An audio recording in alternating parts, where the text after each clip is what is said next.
nako. Good evening, class. Good evening, sir. Okay, let me check the attendance. No? Kai. Sir, present. Okay. P. Present.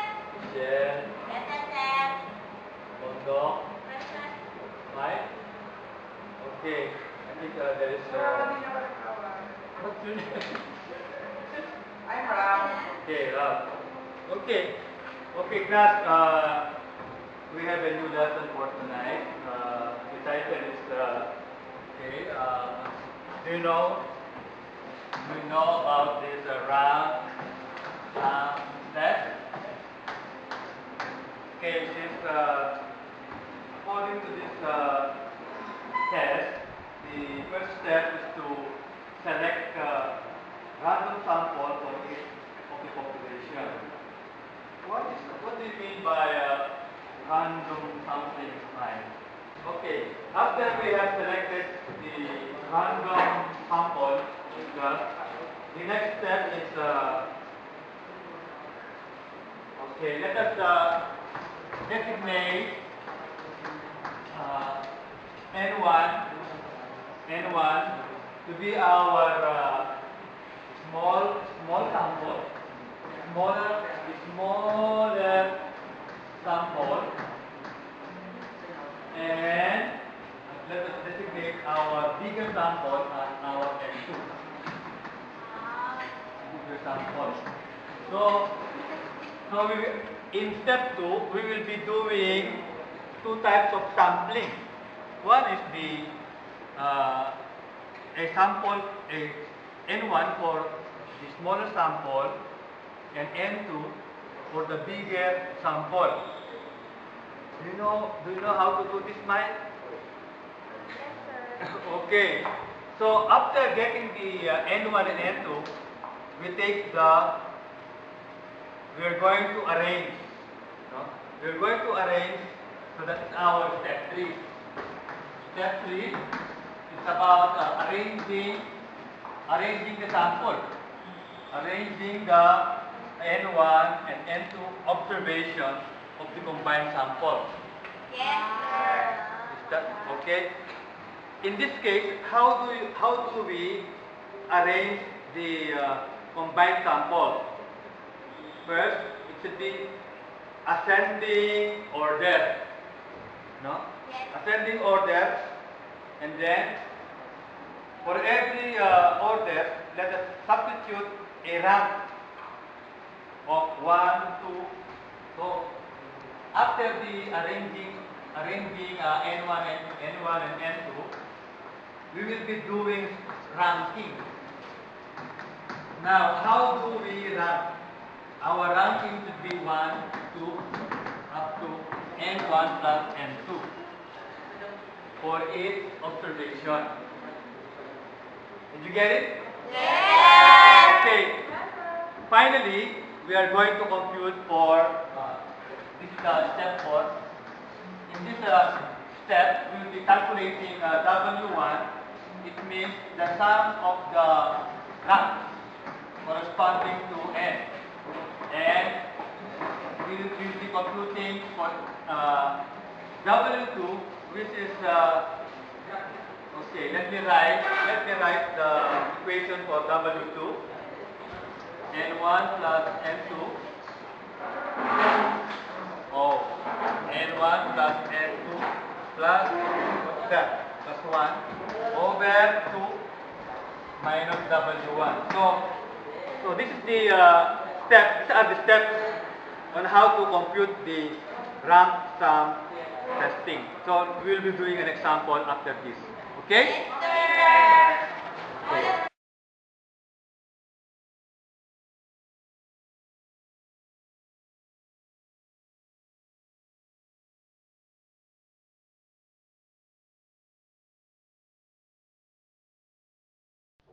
Let the brand A be the N1.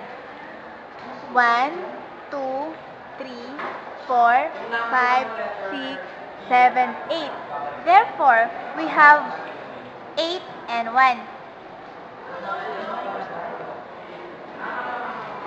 Let the brand B be the N2. 1, 2, 3, 4, 5, 6, 7, 8, 9, 10. N2 is equal to 10. Next step, arrange N1 and N2 into ascending orders.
After arranging them in ascending order, put ranks on it.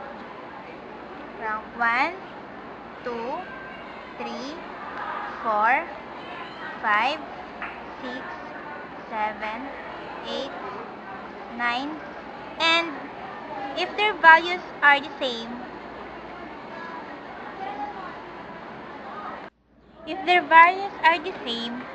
get the average of their ranks. This 10 plus 11 over 2 equal to 10.5. So 10.5, 10.5, 12, 13, 14 plus 15 over 2 equal to 14.5, 14.5, 16, 17, 18. Put asterisk for the values of N1.